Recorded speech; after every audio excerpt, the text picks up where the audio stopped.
There's a brutal, honest scene in the 1989 Civil War film Glory. It's one of my favorite movies ever. There's a scene where Sergeant McKay, who's the drill sergeant, is running hand-to-hand combat drill, and he's pushing the men, right?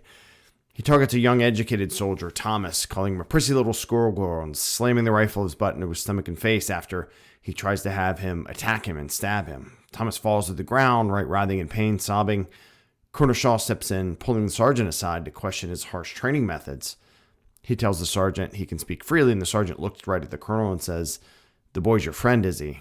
And the colonel replies, "Yes, we grew up together." And Mulcahy looks back at him and says, "Let him grow up some more." That line's been rattling around in my head lately because as a leader, a parent, and a protector, my instinct is always to jump in and stop the struggle. But the real challenge in life isn't learning how to carry the weight for people. It's having the discipline to step back so the people we care about can find their own strength. Own your mind, move your body, anchor your spirit. This is Own, Move, Anchor with Kevin Pinnell. Here we focus on practical leadership, clear thinking, physical readiness, and staying steady when life and work get heavy. Drawing from emergency response, healthcare, project leadership, and everyday life, each episode connects real-world experience to actions you can apply immediately.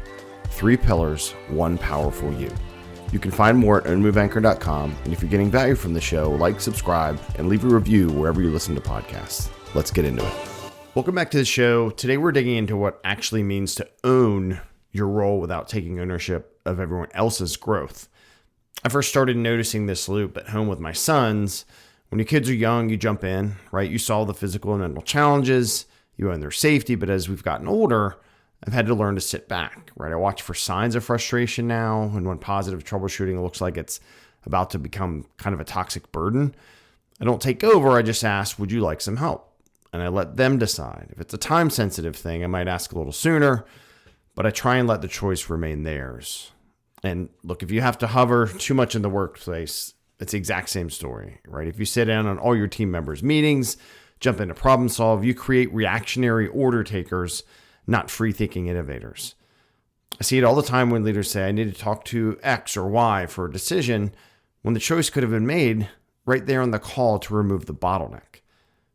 I used to hand my team strict templates because I knew they worked. Now, I give them room to create their own solutions. Impactful outcomes can be planned in many ways. What matters is good team communication, building plans together, and absolute clarity on execution and expectations. As leaders, we share experience, ask growth questions, and provide solutions by exception, not as a knee-jerk reaction. As a husband and a father, I love carrying the burden of protecting and teaching. At work, I carry my team's burden by owning our PMO standards and asking how I could have led better when things go sideways.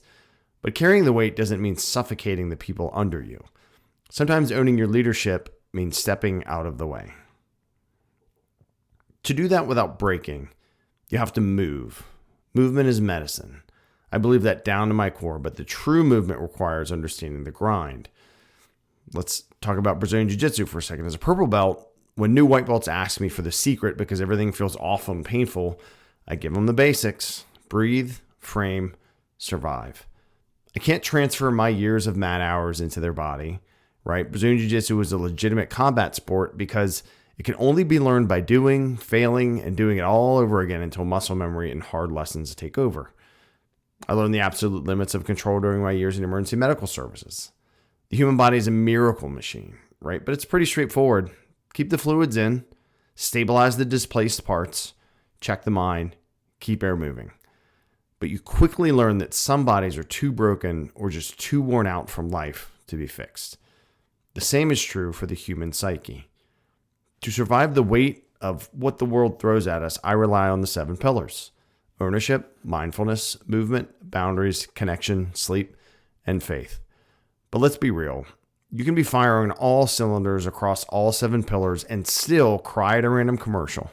You can still feel anxiety out of nowhere or feel anger run through you over old thoughts. That doesn't mean the pillars aren't working. It just means you're human. Some feelings break through the armor, right? Address it at the moment, use your tools, and move right back to center. That brings us to anchor. As I've aged, I've stopped trying to have every friend online or in real life. I build friendships by exception. My circle is made of 2 a.m. friends. The kind of friends where if I called them in a crisis, they'd ask, Whose car are we taking? Quality over quantity. But my ultimate anchor is my faith. Faith is my foundation. It's what helps me unload the massive mental load of life. Grief, fear, anger, wondering what death is really like. I've shaken my fist at the sky and been on my knees begging for God's help. He's always been there, even when I wasn't listening. For the past few years, I've truly listened, and it has changed my life. And I needed that anchor more than ever during the last 2 months of my father's life.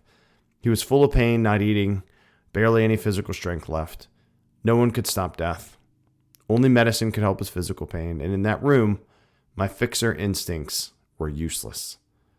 My father didn't need a manager or a solution. Only prayers and love helped him and our family through his final passing. I had to lay down the need to control, anchor myself in faith, and just stay present until he moved through it. Whether it's your son at the kitchen table, your team at the office, or a loved one carrying a heavy burden, give them room to grow. Take care of your pillars, tighten your circle, and anchor deep. If this episode resonated with you, do me a favor. Share it with one leader, one parent, or one friend who needs to hear this message today. And head over to Apple Podcasts or Spotify and leave us a review. It's how we grow this community and keep delivering these tools. Remember, everybody, own your mind, move your body, anchor your spirit. Godspeed, y'all.